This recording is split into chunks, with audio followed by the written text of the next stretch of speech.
Salon suites have grown in popularity over the last decade. This salon model originated in Dallas, Texas over 30 years ago. In the past decade, this model has grown from 350 locations to over 3,000, with over 110,000 salon professionals in salon suites today. And I happen to be one of them. Hi there, I'm Mo. I'm a hairstylist and studio suite owner in Central New York, sharing all things beauty and lifestyle here on the internet. And today I am talking all things salon suites. Is studio suite ownership right for you?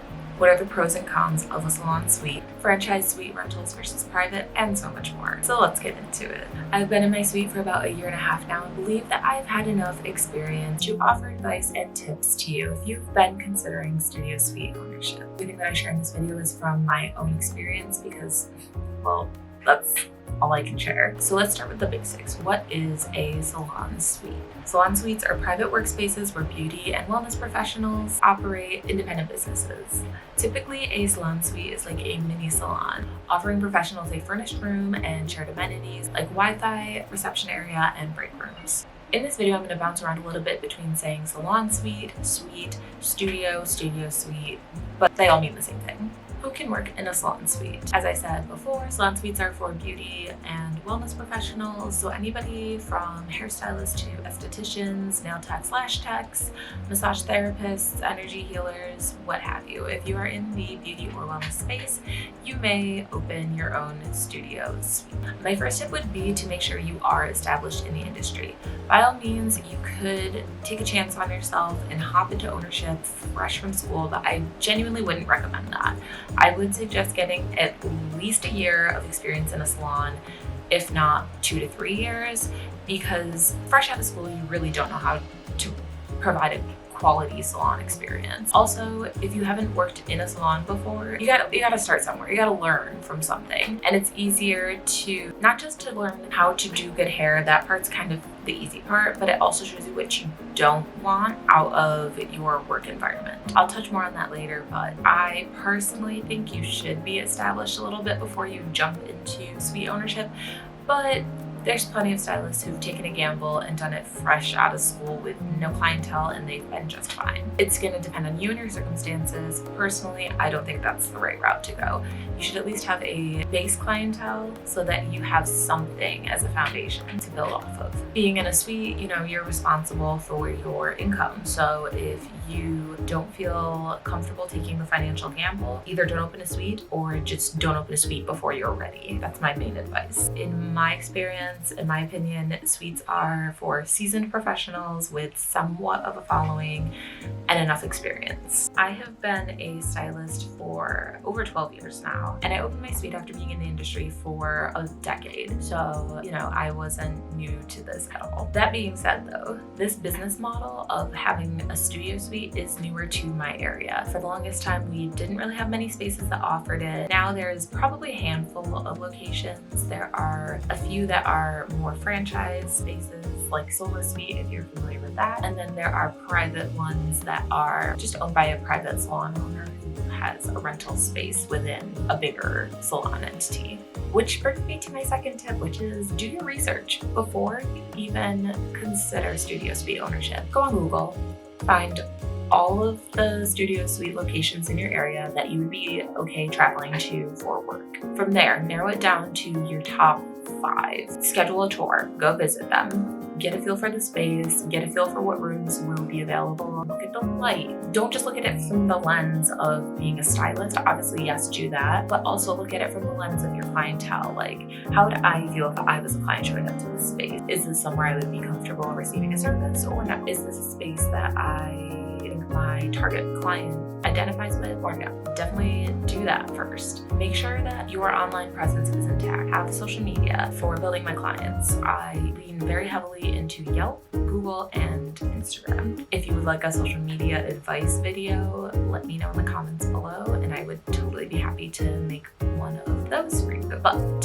have an online presence, have your socials in line, have your business profiles in line, make sure your branding is aligned, make sure you know who your target audience is, and have a marketing plan so that when you do move into the space, you have an idea of how you're going to keep bringing new people in and maintaining the clientele you have.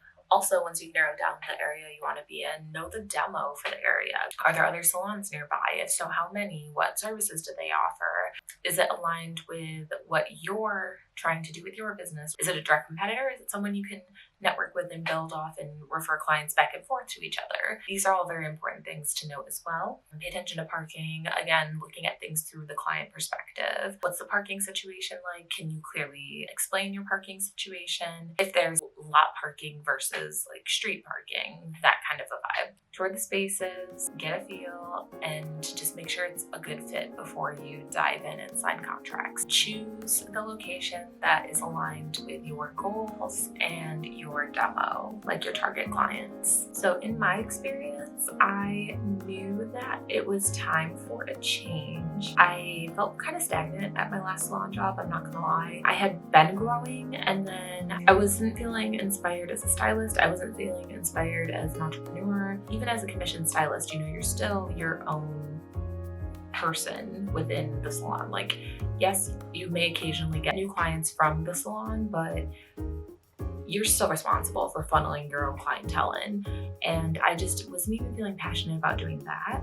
So I knew something was wrong. I really sat with myself and thought, like, do I still want to be doing hair? The answer was very clearly yes, but I had run my course where I was. And it wasn't just me feeling it, like my clients could feel it as well. I really had to sit with myself and think, like, what do I want out of my career in the next 5 years? And all signs pointed to work for myself. And that's what I did. That's where this next tip really comes in. It's gonna be a little woo-woo, but get a notebook, get a piece of paper, open up your laptop and pull up a note, something, Google Doc, whatever. Really sit with yourself and think about your life, think about your career, and think about your goals. Think about the client experience that you want to provide your clients based off those goals. What services do you want to focus on? What services do you want to never do again? Where do you see yourself in the future? Get crystal clear on these things before you even entertain opening your suite. The clearer you are on your goals and on what you want out of this venture, the easier it will be to pivot, adjust,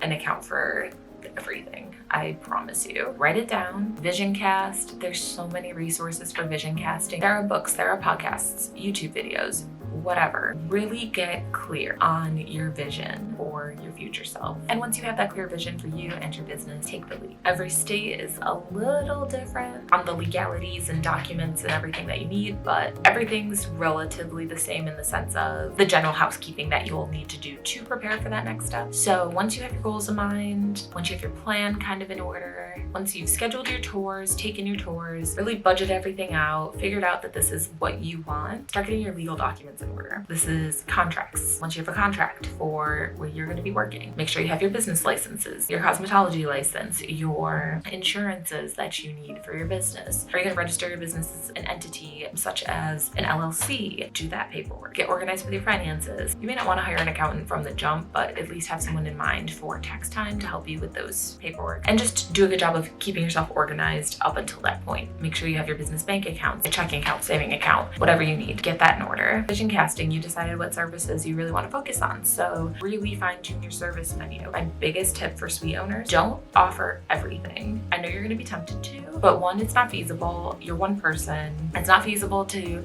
keep all these different products and treatments and offers and keep all this stuff in stock just to cater to everybody. During your vision casting, you really should have figured out who and what your goals and your dream clients are and really niche down that service menu. I'm not going to go full in depth on the service menu part, but if you would like to see a video on that, give this video a thumbs up and I will definitely make that one because there's so much you can say about the service menu. Fine tune your service menu, make sure it's in order, have a printed copy at least for in your studio if you don't want to have ones to like hand out to people. Create a timeline. In my situation, I was moving into a new build space. Thankfully, my move-in date kind of aligned with when things were wrapping up, so everything was good to go. Have a timeline for if you're currently working, when are you going to put your notice in?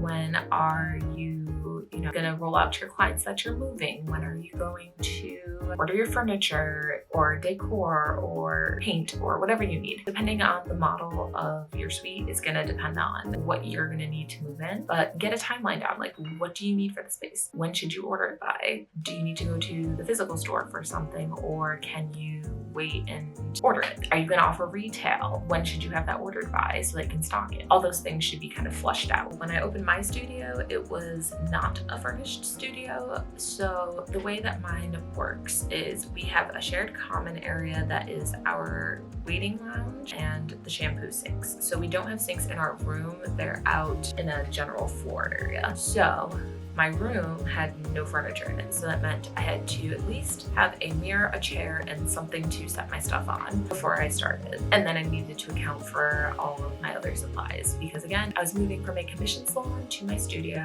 and that meant that I only had like the tools that I worked with day to day. I didn't have color stock or back bar or any of that stuff because it was all supplied for me. So that was all stuff I had to take into consideration when moving in and figure out a timeline for ordering it and or having it ready to go. So that is the tea on the studio suite basics and kind of a rundown of who, what, when, where, why to get there. Now we're gonna kind of rapid fire some top Googled questions about studio suite ownership. Yeah, I'll do my best to answer it. Again, it's from my experience, and if you have a different experience, if you are a studio suite owner, feel free to share it in the comments below and let me know your thoughts. I would love to know your perspective. So the first question, are salon suites worth it? In my opinion, absolutely. Don't get me wrong, it's hard, it's a lot of work, but if you are super entrepreneurial and if you know this is what you want, I think it is the best decision I made for my business. Opening my suite has just taught me so much about me as a stylist and what really excites me most being behind the chair.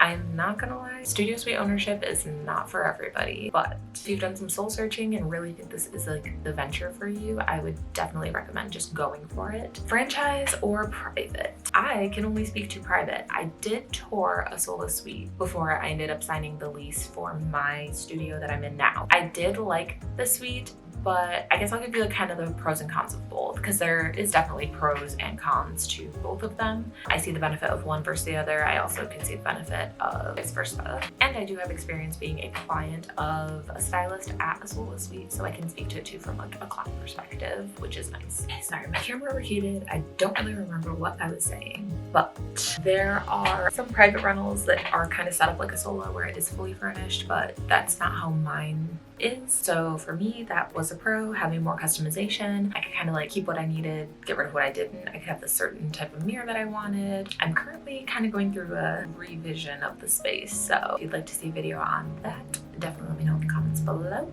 More customization is honestly great. Also, being in a private space, you're able to have a little more one-on-one with your landlord. If I need her, she's literally a phone call away. She lives in the area. She can be here in minutes. And then I'm fortunate where my suite is located above her salon. So she's there throughout the week, and if I need anything, she's there, and the open communication is so much easier. Limited number of rooms. So our space only has 4 rooms, which means way less people, which is so nice. And there's never a point in time where there's like multiple clients waiting in the lobby at once. I personally enjoy that. Part of why I needed to move away from a full salon was I worked in a 8-chair salon and it was too overstimulating for me. I couldn't take it anymore. So having just 4 rooms is so nice. And you get a little more location diversity with the private rentals. You know, some of them are in little villages, some of them are right in downtown areas like mine is. Some are in like neighborhoods, which is cool. A lot more versatility on where they're specifically located. Some cons, it was a lot more expensive up front because of the fact that I had to fully furnish my room. That being said though, it didn't deter me from wanting to open in that space. It's just something to consider. Another con, it's all hands on deck with keeping it clean. So we kind of have to rotate out chores with Swiffering the entire upstairs to make sure it's nice and clean. We have hardwoods throughout, wiping down the bathrooms, reloading toilet paper, reloading paper towels, refilling soap dispensers, keeping the back room clean, taking trash out, like all of that we have to kind of do amongst ourselves. I think down the road, the goal is to get a cleaning person to come in once a week, which would be fantastic. But right now it's all hands on deck for that stuff. Again, not totally that big of a deal, but something to consider because you do have to factor that into your week. Pros of the franchise. Again, like I said, I toured Sola Suite, so I do know a little bit about what goes into that. And one of my personal stylists that I go see used to be in a Sola Suite until she opened her own space. So I can speak from that experience as well. A pro, they paint for you, they'll change out your light fixtures for you before you even move in. The rooms come, they're move-in ready. You can just bring your stuff, set up, and start. You can obviously still decorate beyond what they have, but there's cabinets, there's a mirror, there's a sink, there's a chair, and you're good to go. It is fully private. So again, this is kind of niche to our space, but the way our rooms are, it used to be an office building. So the walls between the rooms are only like 3/4 walls. They're not all the way to the ceiling. So you do occasionally get some noise from the other rooms into your room, which is a little annoying at times, but it's not that big of a deal. Whereas the flip side with Sola is that they're literally just rooms, floor to ceiling walls. You can close your door. It relatively is quiet, which is nice. And you can just kind of lock in your own little world and do your job, go home. And then another pro I would say is that since the franchises are part of like a bigger conglomerate, they have a cleaning service, which is nice. And it's just generally like be put together when you come in because there's not a lot of hangout space. There's chairs outside of the different rooms. So if you're waiting for your session and your stylist is still busy, you can just sit in the chair and wait. It's not like a big lobby area or anything. It stays relatively clean. And then there's like the big bathroom. Some cons of a franchise location, you're in this big building. So there's anywhere from like, I think the bigger one is like 20 to 30 rooms, if not more. And I know they can be bigger depending on where you are. So there are a lot more stylists, which is a good thing and a bad thing. You know, you can get wandering eyes a lot easier when there's 20 other stylists around you. And if your client gets bored, I mean, clients can get bored and leave anyway, but it's a lot more tempting when there's other people to look at. Kind of a pro of that is if there's like estheticians and waxers and this and that, you can cross-refer clients, which is super cool. And then that's like a bigger pool of clientele. So kind of a pro and a con. It is a very corporate clinical feel in that environment. Even though you do get some personalization within your room, all the rooms look the same, minus the personal touches you make. You could pick up a Sola Suite from Central New York and throw it in South Florida and it's gonna look the same. It is a little cold and sterile feeling when you walk in, again, because it's just very corporate, which again, doesn't necessarily have to be a bad thing. For me, it was a con, but most importantly, with the bigger franchises, there is more of a likelihood you're gonna end up on a wait list before you can actually get a room. And that was my biggest deterrent to not waiting and getting a room there. I was gonna have to wait 2 to 3 months for a room, and I was able to move into my suite within 1 to 2 months. I think I signed my contract like 2 weeks after I went and looked at it and was able to move in within a month. And the 2-week wait, like I could have signed it that day I went and looked, but I just wanted to think about it a little bit more and make sure it was the right decision for me. But yeah, you could get put on a wait list, which does suck if you're really like ready to go and want to get moving on opening your business. So yeah, those are like the pros and cons in my opinion of like a franchise versus a more private route. Now you could also end up with a wait list on a private salon, but I just feel like it's a little less cutthroat wait listy and a private. And then the last like pro and con about a franchise location, typically they're in strip malls. I know they can be kind of scattered wherever, but for our area where both Sola Suites are in like strip malls. So there's like a Home Goods, there's a Target, there's a grocery store, there's a Moe's, there's a Panera Bread, you know, all of that stuff is very walkable. So that's a pro because again, if you want to like gather clientele or anything, or you just want to go hand out business cards or you want to go talk to people, it's so easy to just walk out and do that. And there's just a lot more foot traffic around versus private suites can be kind of wherever. I'm fortunate where mine is in a downtown location, so it's kind of the same idea. If I really want to go hand out business cards or really like promote myself or go talk to people and be amongst people, I can just go take a walk around the block. There's so many restaurants, some boutiques, there's a bookstore, there's so much to do right near my suite. That's why I say it's like a pro and a con, but it doesn't matter. Being said, if it's in a strip mall, I will say one thing that would always drive me crazy when I would go get my hair done. It didn't usually affect me until I was leaving, but the parking is a nightmare when they're in a strip mall. In the morning, it's great because no one's there. As soon as all of the other businesses open, it's a living nightmare. I could only imagine if I was coming in for an appointment later in the day, how finding a parking spot would just be like